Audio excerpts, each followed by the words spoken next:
5 மணிக்கே எழுந்துட்டாங்க நம்ம பேரன் வந்து 5 மணிக்கெல்லாம் எழுந்து ஒரே அமக்கலம் தான். அவனுக்கு இந்த மூக்கு, காது, கண் இதெல்லாம் கை கால்லாம் பிடிச்சி விட்டுட்டு அப்படியே ஒரு டீ சாப்பிட்டு நீங்கள் வந்து 2-3 வீடியோவில் ஃபஸ்ட்டு நான் வீடியோவில் சொன்னேன் அந்த மூஞ்சி கடிப்பட்டப்போ மருவுக்கெல்லாம் கூட இது மாதிரிலாம் நான் வந்து நிறைய மூலிகை செடியெல்லாம் வளர்த்துட்ருக்கேன் அப்படின்னு சொல்லிட்டு அது என்ன இலமா அது என்ன அப்படின்னு சொல்லிட்டு கேட்டிருந்தீங்க. அதுக்கும் ஒருத்தர் கமெண்ட் சொல்லியிருந்தாங்க. இந்த மாதிரி வந்து அந்த இலையை விட பால் வைக்கணும் அப்படின்னு கமெண்ட்லேயும் போட்டிருந்தாங்க. அந்த செடி உங்களுக்கு காமிக்கிறேன். அது எப்படி வச்சா எத்தனை நாளைக்கு வச்சா சரியாகுன்றதை காமிக்கிறேன். அதுக்கு முன்னாடி வந்து நான் டீ போட்டிருந்தேன். பையன் வந்து ரெடியாக வந்துட்டான் வீடியோ எடுக்கிறதுக்கு. சரி அந்த டீ அவனுக்கும் போட்டு கொடுத்துட்டேன். நான் வந்து 5 மணிக்கே ஃபஸ்ட்டு டீ வைக்கிறேன்னா ஒரு காப்பி ஸ்ட்ராங்காக எனக்கு வந்து ரொம்ப பிடிச்சது வந்து டீ விட வந்து இந்த ஹார்லிக்ஸ் பூஸ்ட் இந்த மாதிரி விட காப்பி குடித்தாதாங்க ஒரு நல்ல திருப்தியாக இருக்கும் காலையில். அதனால் ஸ்ட்ராங்காக ஒரு காப்பி போட்டு குடிச்சிட்டு நம்ம பேரனுக்கு செய்ய வேண்டியதெல்லாம் எக்ஸசைஸ் அதெல்லாம் பண்ணிவிட்டு அவனை கட்டில் மேலே போட்டு அப்புறம் டீ தூள் போட்டு டீயும் கொதிக்க வச்சுட்டேன். அப்புறம் வந்து நேற்று போட்ட வீடியோவில் வந்து சேரீலாம் எல்லாமே சூப்பராக இருக்குதுன்னு சொன்னீங்க. அப்புறம் இந்த சேரீக்கு இந்த சேரீ கட்டிங்கம்மா நல்லாயிருக்கும் அப்படின்னீங்க. அப்புறம் பையன் கல்யாணத்துக்கு கிராண்டாக எடுப்பீங்க நீங்கள் புடவைன்னு சொன்னீங்க. அது வந்து கிராண்டாக நான் எடுக்க மாட்டேன், அவன் பையன் தான் எடுத்து கொடுக்கணும். பாருங்கள் சவுண்டு ஒரு பக்கம். நான் இங்கே ஏதாவது வேலை செய்ய வந்தாவே அவன் வந்து மனசே தாங்காது. அம்மம்மா வந்து பக்கத்துலேயே இருக்கணும். அப்படியே சவுண்டு கொடுப்பான், கத்துவாங்க. அப்படியே உடனே வேலை விட்டு போயிடுவேன் நான். டீ ஒரு பக்கம் கொதிக்கிட்டா நம்ம பேரனே அப்படியே என்ன பண்ணுறாரு பார்த்துட்டு. இல்லை காலையில் தான் அவங்க வந்து ரொம்ப ஆக்டிவாக இருப்பாங்க. அப்படியே கையை கால் ஆட்டுறது, அப்படியே ஒரு மாதிரி கொஞ்சறது அப்படின்னு சொல்லிட்டு. கூடவே இருக்கணும்னா நான் எப்படி கூட இருக்கிறது? காலையில் யார் வேலை செய்யுது? சரி சரி போச்சுடி போச்சு பட்டு. நீங்கள் கொஞ்ச நேரம் படுப்பீங்களாம். மாமாவுக்கு டீ வச்சு கொடுத்துட்டு நாங்கள் வீடியோ முடிச்சுட்டு வந்து அப்புறமா தூக்கிக்கணும்.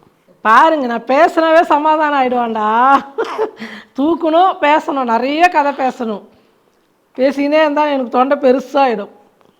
இல்லை தங்க பிள்ளை, சரி நீங்கள் ரெஸ்ட் எடுங்க. அடுத்த வேலை முடிச்சுட்டு வந்து அப்புறமா உங்கள்கிட்ட கொஞ்சம் காலையில் எழுந்தோடனே வந்து செடிக்கெல்லாம் தண்ணி ஊற்றிடுவேன். நேற்று வந்து ஃபுல்லாக ஊற்றிட்டு சாயங்காலம், அதனால் ஈரம் இருக்கிறதுனால பூ வரத்துக்குள்ளே ஒன்று கொட்டி போச்சு. நல்ல ரெட் கலர் சூப்பராக பூக்கும், நல்லா பெருசாக நல்லா இந்த அளவுக்கு. எப்படியும் நம்ம பூஜை ரூமுக்கு நிறையா பூ வந்து இப்போ அவ்வளோ கிடைக்கிறதில்ல.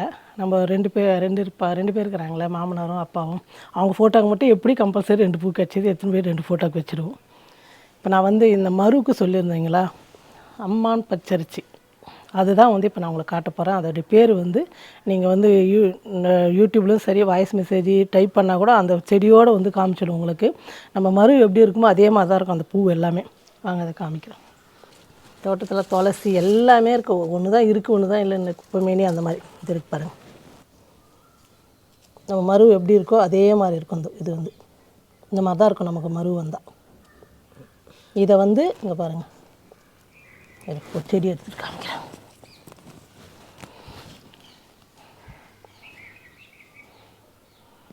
இப்படி கிள்ளிட்டிங்கன்னா போதும், இதில் பால் வரும்.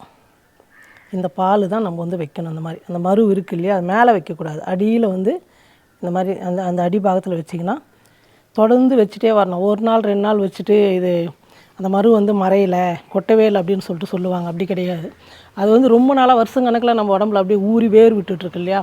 எப்படியும் ஒரு 10-15 நாள் 20 நாள் எனக்கெல்லாம் வந்து மாதம். ஏன்னா இடையில வந்து நம்ம மறந்துடும் வைக்காமல் விட்டு அப்படி இல்லாமல் டெய்லி காலையில் எழுந்தோடனே இதை வச்சுட்டு, இல்லைன்னா சாயங்காலத்தில் வச்சுடுங்க. வச்சுட்டு காலையிலேருந்து குளிச்சிட்டிங்கன்னா ஒரு 10-15 நாள் வந்து கொஞ்சம் சின்னதாக இருக்கிறதெல்லாம் டக்குன்னு உடனே போயிடும். பெருசாக இருக்கிறதெல்லாம் வந்து கொஞ்சம் வந்து ஒரு மாதம் கூட ஆகிடும். ஆனால் எந்த ஒரு வைத்திய செலவு இல்லாமல், கஷ்டம் இல்லாமல், வலி இல்லாமல் ஈஸியாக பண்ணலாம். எனக்கு வந்து தங்க செயின் தாலி சரெல்லாம் போடும்போது வந்து மருவெலாம் வந்தது இல்லைங்க.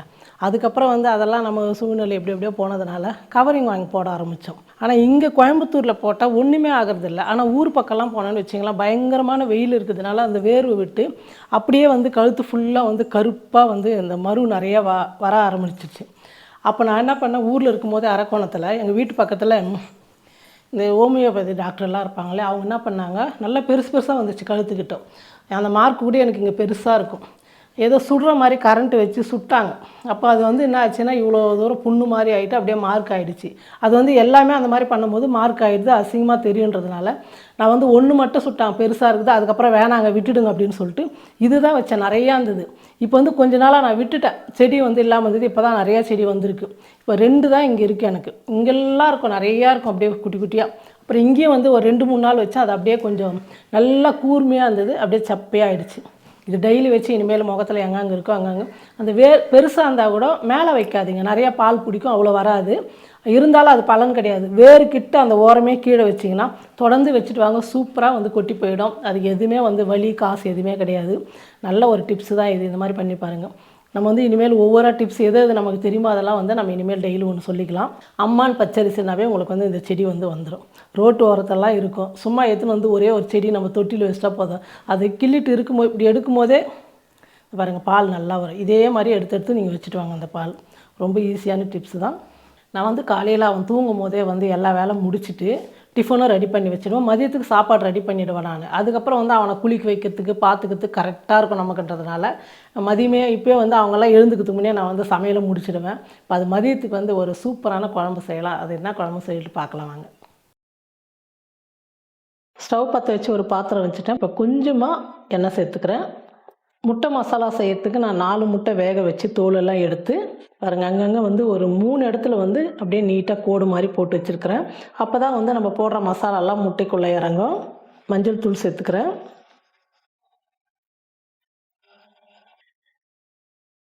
முட்டை எண்ணெயில் சேர்த்துக்கலாம். ஒரு 30 செகண்ட் வந்து இந்த எண்ணெயில் வந்து முட்டையை நல்லா வறுத்துக்கலாம். பாருங்கள், முட்டை வந்து நல்லா வறுத்துக்கிட்டேன். முட்டை எடுத்துடலாம். இந்த மாதிரி நல்லா வறுத்து எடுத்துக்கணும். இப்போ இது கூடவே எண்ணெய் சேர்த்துக்கலாம். எண்ணெய் நல்லா காஞ்சிடுச்சு. சீரகம் 1/2 ஸ்பூன் சேர்த்துக்கிறேன். ஒரு 4 பச்சை மிளகா, கருவேப்பிலை கொஞ்சம் அதையும் சேர்த்துக்கிறேன். ஒரு 2 வெங்காயம் எடுத்து நைஸாக பேஸ்ட் மாதிரி அரைச்சி எடுத்துக்கிட்டேன். இந்த விழுது சேர்த்துக்கலாம்.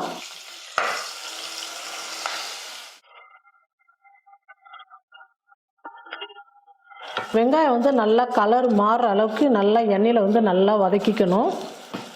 வெங்காயம் ஒரு பாதி அளவுக்கு வதங்கின உடனே இஞ்சி பூண்டு பேஸ்ட்டு 1 ஸ்பூன் சேர்த்துக்கிறேன். எல்லாம் சேர்த்து நல்லா வதக்கிக்கலாம். வெங்காயம் இஞ்சி பூண்டு பேஸ்ட்லாம் நல்லா வதங்கிடுச்சு. நான் ஒரு பெரிய தக்காளி எடுத்து நைஸாக பேஸ்ட் மாதிரி அரைச்சி எடுத்துக்கிட்டு அந்த விழுது சேர்த்துக்கலாம். தக்காளி சேர்த்ததுக்கப்புறம் 1 நிமிஷத்துக்கு நல்லா வதங்கட்டும். நம்ம எந்த அளவுக்கு நல்லா வதக்குறோமோ அந்த அளவுக்கு தான் இந்த முட்டை கிரேவி வந்து ரொம்ப நல்லாயிருக்கும். தக்காளி வெங்காயம்லாம் நம்ம அரைச்சி சேர்த்ததுனால பச்சை வாசனை அப்படியே இருக்கும். ரொம்ப நல்லா வதக்கணும். ஒரு 2-3 நிமிஷத்துக்கு நல்லா வதக்கிக்கலாம். எல்லாம் நல்லா வதங்கிடுச்சு. இப்போ மசாலாலாம் சேர்த்துக்கலாம். 1 ஸ்பூன் மிளகாத்தூள், கரம் மசாலா 1/2 ஸ்பூன், மல்லித்தூள் 1 ஸ்பூன், மஞ்சள் தூள் 1/4 ஸ்பூன், உப்பு தேவையான அளவுக்கு சேர்த்துக்கலாம். இது கூடவே 2 ஸ்பூன் தயிர் சேர்த்துக்கிறேன். எல்லாம் சேர்த்து 1 நிமிஷத்துக்கு நல்லா வதக்கிக்கலாம். நம்ம சேர்த்துருக்கிற மசாலாலாம் நல்லா வதங்கி எண்ணெய் வந்து மேலே நல்லா தெளிஞ்சு வரணும். அந்த அளவுக்கு நம்ம நல்லா வதக்கிக்கணும். நல்லா வதங்கட்டும். பாருங்கள், நல்லா வதங்கி நம்ம ஊற்றின எண்ணெய்லாம் எப்படி மேலே நல்லா மிதந்து கொதிக்குது பாருங்கள். இந்த மாதிரி வரும்போது நமக்கு வந்து கிரேவி வந்து நல்ல ஒரு டேஸ்ட்டை கொடுக்கும். நம்ம வறுத்து வச்சு முட்டை சேர்த்துக்கலாம். முட்டை சேர்த்ததுக்கப்புறம் 1 நிமிஷம் நல்லா வதக்கிக்கலாம். நான் வந்து சப்பாத்திக்கு தான் இந்த முட்டை கிரேவி செய்கிறேன். இது சாதத்துக்கு, சப்பாத்தி, பூரி, தோசைக்கு எல்லாத்துக்குமே நல்லாயிருக்கும்.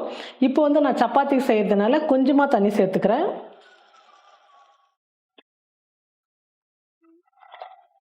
தண்ணி சேர்த்ததுக்கப்புறம் நல்லா கலந்து விட்டுடுங்க. எல்லா மசாலாலாம் நம்ம ஏற்கனவே நல்லா வதக்கிக்கிட்டோம். அதனால் ஒரு 2 நிமிஷம் கொதிச்சா மட்டும் போதும். ஸ்டவ் கம்மியாக வச்சுட்டு ஒரு தட்டு போட்டு மூடிடலாம்.